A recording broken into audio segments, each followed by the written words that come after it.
Fast, focused, and fearless. Here's everything you need to know as you jumpstart your day. I'm Diego Castro. A special rapporteur of the United Nations begins his 3-day visit to the Philippines today. But the Justice Department clarified that Dr. Maurice Tidball Binns is coming to the country in his professional capacity as a forensic pathology expert and not as the UN Special Representative. Tidball Binns is the UN Special Rapporteur on extrajudicial or arbitrary executions. The DOJ said Secretary Boying Remulla personally met with Tidball Binns last November and invited him to visit the Philippines to conduct a capacity-building mission. The UN Special Rapporteur is scheduled to meet with Remulla and other cabinet officials as well as PNP Chief Rodolfo Azurin Jr., NBI Director Medardo de Lemos, and several civil society organizations. Slain overseas Filipino worker Julie Ranara was laid to rest in Las Piñas City on Sunday. A funeral procession was held for the domestic worker, whose remains were buried at Golden Haven Memorial Park. Ranara died at the hands of her employer's son in Kuwait, where her body was burned and dumped in a desert. Aside from loved ones, also present at the funeral was the sister of the slain OFW, Joanna Demafelis, whose body was found in a freezer in 2018. The kin of Demafelis renewed their calls for justice for Joanna, saying that they have not heard any progress on the case as of late. May update naman po nung 2021 po, tapos ng 2022 at saka ngayong 2023 wala na po. Pero nung March po pumunta po ako doon sa DFA po. Tapos tinawagan po ako nung June 16, sabi magsasagawa po ng hearing sa Kuwait, yung last hearing po. Tapos sinabihan po na ako na okay na po, panalo na po yung kaso ng ate ko. Pero sabi nila tatawagan na lang po kami ulit kung ano yung next step po ng case ng ate ko.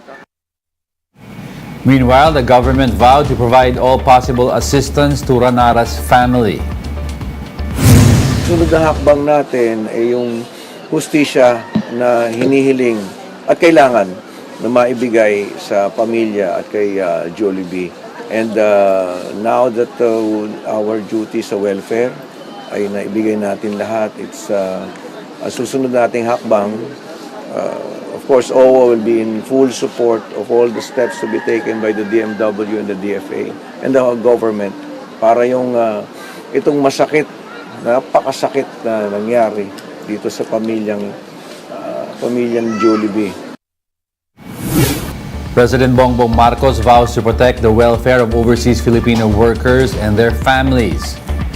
In a vlog, Marcos Jr. said housing and scholarships will be provided to the children of OFWs. Programs for migrant workers who wish to come back and look for a job have been put in place as well. The president said this is the government's way to reciprocate their contributions to the country. Tutulungan natin sila sa training, yung tinatawag na reskilling and upskilling dahil yung ibang trabaho na lumalabas ngayon na highly technical. Kaya ita-training natin ang ating mga OFW para kaya nila magkipagkompetensya sa labor market sa buong. In other news, a fire razed an industrial building in Sucat, Parañaque, which served as a warehouse for a supplier of food. Authorities report that the fire began in the barracks at 11:30 last night. The fire quickly spread due to light materials like wood supply in the vicinity. Task Force Bravo was later declared for additional manpower to keep the fire from spreading to the nearby gas station and condominium. As of 6 a.m., authorities have yet to completely extinguish the blaze. Nag-fourth alarm tayo succeeding to fifth alarm at 12:01 the morning. Hindi kinaya ng mga fireman natin within the area.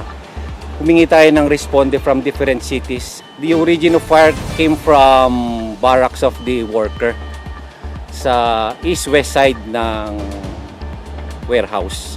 25,000 square meter rather. Pure lumber. That's why nakita nyo na nagliliyab pa hanggang ngayon. Dahil mahirap po apulain. We will be back with more stories after the break. Keep it here in One News.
You're still watching One News now. I'm Diego Castro. Heads up, motorists, you may want to fill up your tanks as a big-time price rollback is expected this week. Unioil projects that diesel products will see a reduction of 2 pesos and 60 centavos, up to 2 pesos and 80 centavos per liter. On the other hand, gasoline prices are projected to see a rollback of up to 2 pesos per liter. Shoppers flock to a branch of a homeware store in Quezon City because onions became good as cash. Justin Punsalang with the full story. With onions being more expensive than meat at some point, Filipinos resorted to different means to buy the vegetable. Long lines were seen in Kadiwa markets where cheaper onions were being sold. But on Saturday, people with stocks of onions on hand were able to use it as a form of payment.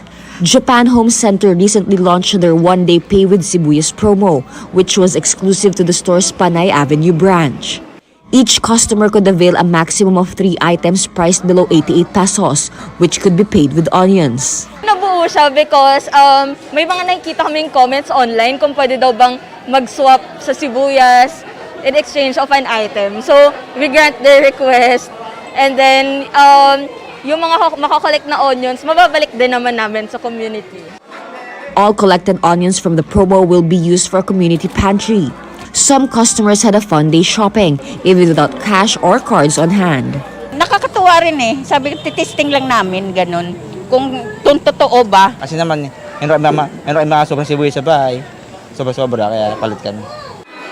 Others also welcomed the opportunity to help out the community. Ay, hindi ako nga rin nagtataka eh. Bakit nga rin sila Pero okay naman, masaya. Siyempre, nakakatulong ka, diba? Maganda naman, masaya. Kahit pa paano, nakakatulong din at nakakatuwa. Customers that availed the promo were marked to prevent overpurchase. For now, the unique promo is a one-time thing, but the company says they may consider a repeat in other branches if there is enough public demand. For News 5, Justine Punsalang. We are One News.